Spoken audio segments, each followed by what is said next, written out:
Hey guys, Matt here, and I'm just going to level it with you. I am not a fan of The Force Awakens.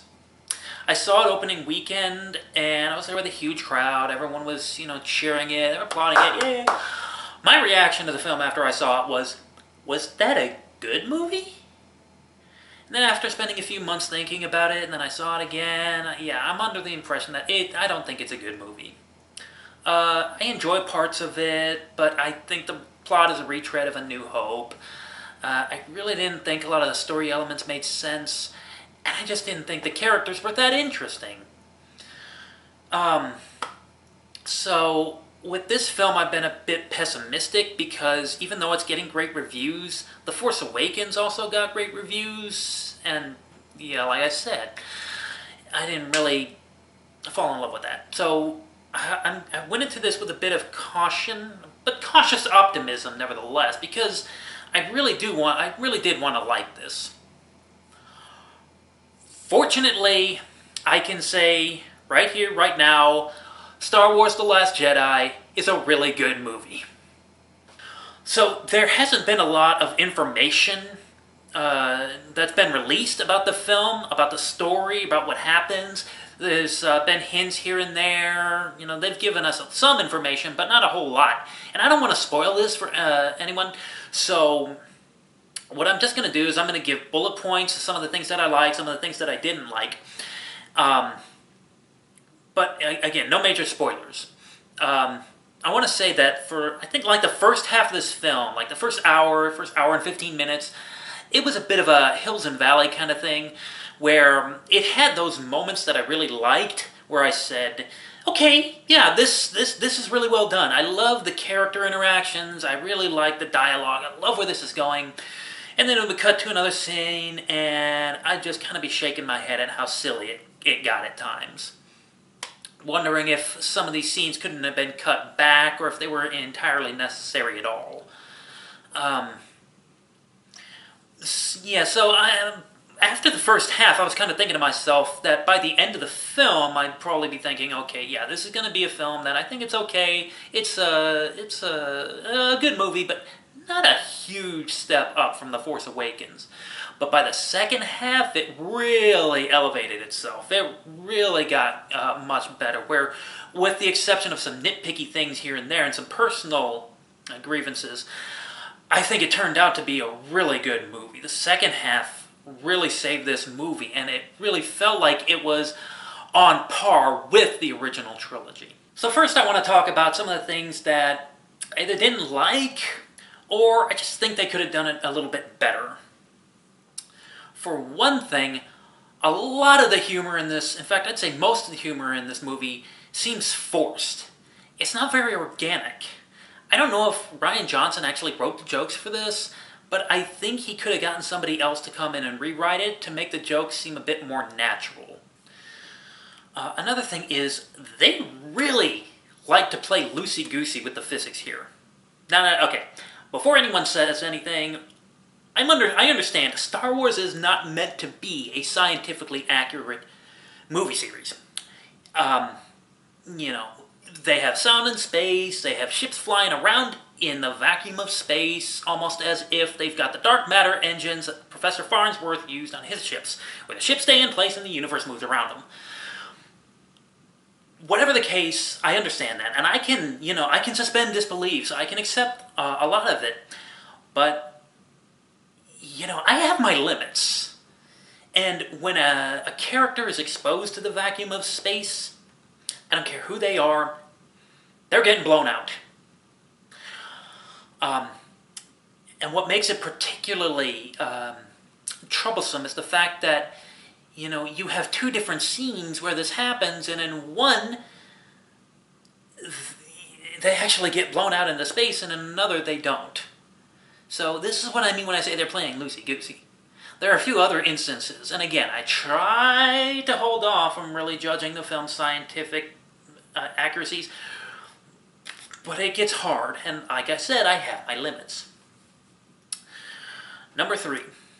Some of the scenes, especially in the first half of the film, are really kind of goofy and silly. And a lot of the humor almost seems kind of Looney Tunes style. And I can understand what they're doing. They're trying to make it more family-friendly, more child-friendly, except two things. First, you can do that and still make it seem more mature. And two, this is a PG-13 film. If you're looking for something that's outright child-friendly, there's Ferdinand. Another thing about the film is, at a certain point, well, okay, let me say this. The movie really focuses on Rey and Luke. That's not the problem. The problem is that at a certain point, it gets to them and it spends so much time on them that it almost seems like it kind of forgets that there is something else going on with other characters in another part of the galaxy. And I honestly think they could have put a little more effort into giving more time to the other party. I think back to Empire, and they had Luke and Yoda. They had their moments, but they also gave a lot of screen time to Han and Leia and Vader, and they did a really good job of also connecting these two storylines together, so that when they come together, it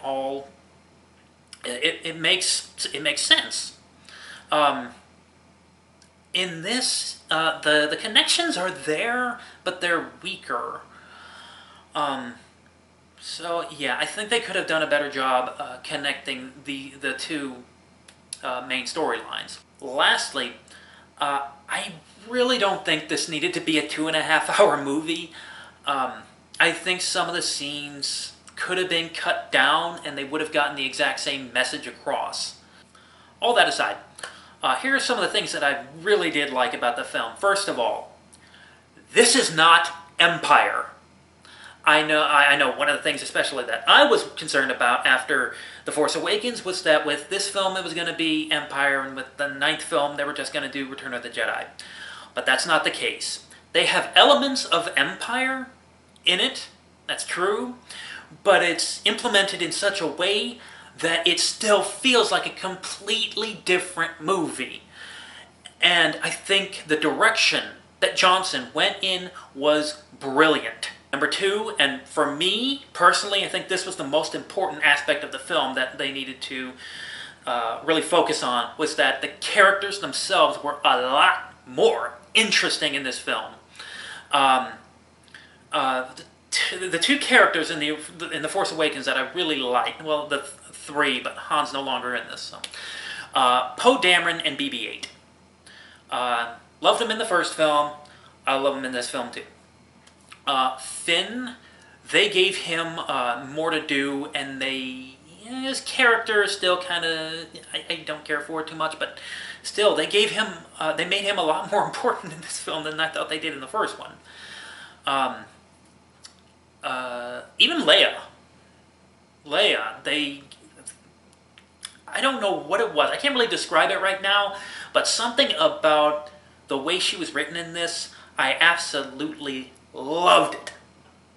And they gave a nice tribute to her at the end, and what I really love is when her name came up in the end credits, everyone applauded. And I was so happy about that. Including me. I applauded too. And, Carrie Fisher, may she rest in peace. For me personally, though, I think what I love more than anything in this film was the character dynamic between Rey and Luke. Every time they got to that point where they actually, the actual interactions between those two characters, that was some of my favorite moments from the film. I can't really say too much about it, but even though, like I said before, it seemed like they were focusing a little too much on it, that didn't bother me, because I love those interactions.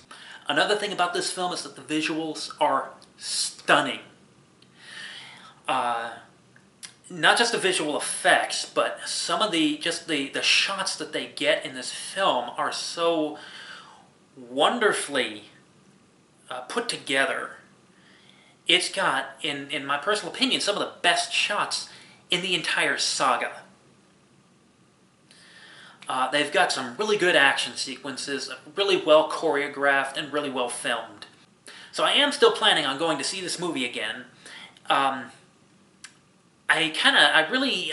for one thing, I really want to, and for another thing, I kind of need to, because there are elements of this film that are really deep, and I'm not quite sure what they were going for with it.